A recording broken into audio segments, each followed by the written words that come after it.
Asia কাপের এবারের আসরটি খুবই গুরুত্বপূর্ণ, কারণ এটি টি-20 ফরম্যাটে অনুষ্ঠিত হচ্ছে, যা আগামী টি-20 বিশ্বকাপের জন্য দলগুলোকে প্রস্তুতির সুযোগ করে দেবে। শুধু তাই নয়, প্রাইজ মানির পরিমাণও এবার বেশ আকর্ষণীয়। এবারে টুর্নামেন্টের মোট প্রাইজ মানি প্রায় $3 লক্ষ, যা ভারতীয় মুদ্রায় প্রায় 2 কোটি টাকা। এই বিপুল অঙ্কের প্রাইজ মানি বিভিন্ন ক্যাটাগরিতে ভাগ করা হয়েছে। চলুন দেখে নেওয়া যাক কোন দল বা খেলোয়াড় কত টাকা পাবে। চ্যাম্পিয়ন দল। টুর্নামেন্টের শিরোপাজয়ী দল পাবে সবচেয়ে বড় অঙ্কের প্রাইজ মানি। চ্যাম্পিয়ন দল পাবে $3 লক্ষ, যা প্রায় 2 কোটি টাকা। এটি শুধু সম্মানের প্রতীক নয়, বরং দলের কঠোর পরিশ্রমের বড় একটি স্বীকৃতি। রানার আপ দল। ফাইনালের পরাজিত দলও হতাশ হবে না। রানার আপ দল পাবে $1,50,000, যা প্রায় 1 কোটি টাকা। Player of the series.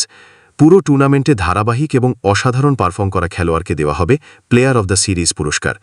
এই পুরস্কারের সাথে থাকছে $15,000, যা প্রায় $12,50,000 টাকা। ফাইনালে সেরা পারফর্মারকে দেওয়া হবে প্লেয়ার অব দ্য ম্যাচ পুরস্কার।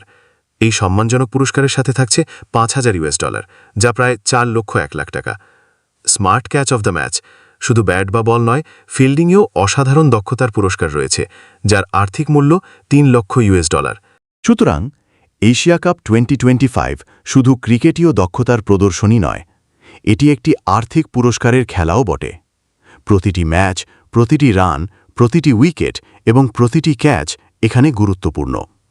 এই বিপুল অঙ্কের প্রাইজ মানি খেলোয়াড়দের বাড়তি অনুপ্রেরণা যোগাবে, যা নিঃসন্দেহে টুর্নামেন্টের উত্তেজনা আরও বহুগুণ বাড়িয়ে দেবে। কে জিতবে ট্রফি আর কে হবে এবারের আসরের সেরা খেলোয়াড়, তা জানার জন্য আমাদের চোখ রাখতে হবে দুবাই এবং আবুধাবির স্টেডিয়ামগুলোতে। আজকের মতো এখানেই শেষ করছি। ভালো লাগলে লাইক এবং সাবস্ক্রাইব করে আমাদের পাশে থাকার অনুরোধ রইল।